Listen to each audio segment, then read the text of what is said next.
Robin Hood and Little John is Child Ballad 125. It is a story in the Robin Hood canon which has survived as, among other forms, a late 17th-century English broadside ballad, and is one of several ballads about the medieval folk hero that form part of the Child Ballad collection, which is one of the most comprehensive collections of traditional English ballads. Synopsis. When Robin Hood is 20 years old, he meets another brisk and fit young man named Little John. Although called Little, John is 7 feet tall, large-limbed, and fearsome to behold.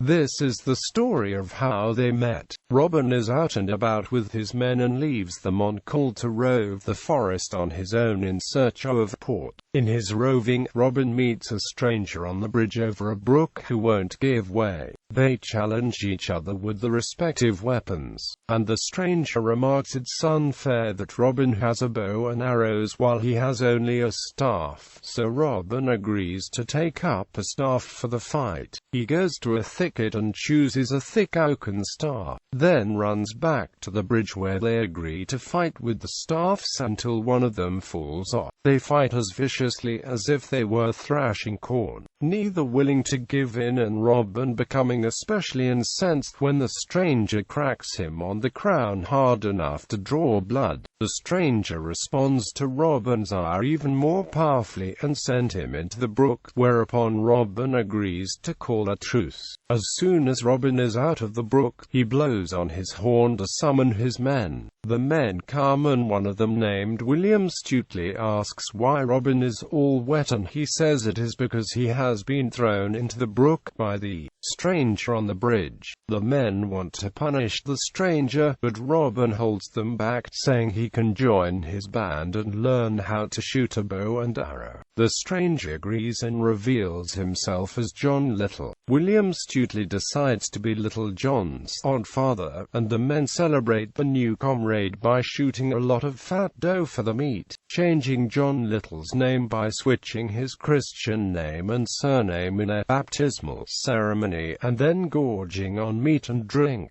Little John is also dressed in green like the other merry men and given a long bow. Robin says he will learn to shoot with the best and will roam the forest with him and his men, owning no land or money, because whatever they need they can steal from the clergy passing through. The men finish the day with music and dancing and then retreat to the caves, Little John now among them. Historical and cultural significance. This ballad is part of a group of ballads about Robin Hood that in turn, like many of the popular ballads collected by Francis James Child, were in the time considered a threat to the Protestant religion. Puritan writers, like Edward Dering writing in 1572, considered such tales childish folly and witless devices. Writing of the Robin Hood ballads after a jest of Robin Hood, the Victorian collector Francis Child claimed that variations on the Robin met with his match theme, such as this ballad, are sometimes wearisome, sometimes sickening, and that a considerable part of the Robin Hood poetry looks like work done for the petty press, and should be judged as such. Child had also called the Roxburgh and Pepys collections veritable dunghills, in which only after a great deal of sickening grubbing, one finds a very moderate dual, single quote.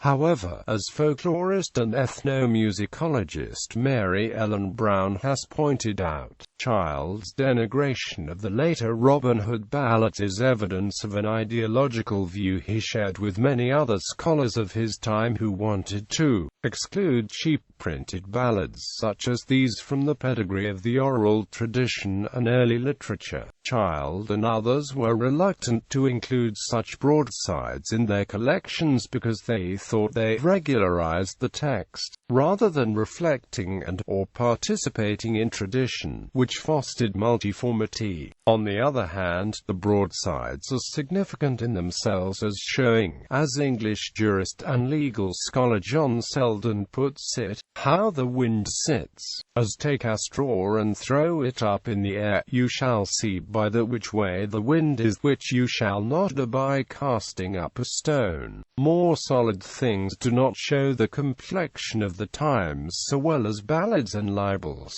Even though the broadsides are cultural ephemera, unlike weightier tomes, they are important because they are markers of contemporary current events and popular trends. Quote, "It has been speculated that in his time Robin Hood represented a figure of peasant revolt, but the English medieval historian J.C. Holt has argued that the tales developed among the gentry, that he is a yeoman rather than a peasant, and that the tales do not mention peasants' complaints, such as oppressive taxes. Moreover, he does not seem to rebel against societal standards but to uphold them by being munificent, devout, and affable." Other scholars have seen the literature around Robin Hood as reflecting the interests of the common people against feudalism. The latter interpretation supports Selden's view that popular ballads provide a valuable window onto the thoughts and feelings of the common people on topical matters. For the peasantry, Robin Hood may have been a redemptive figure.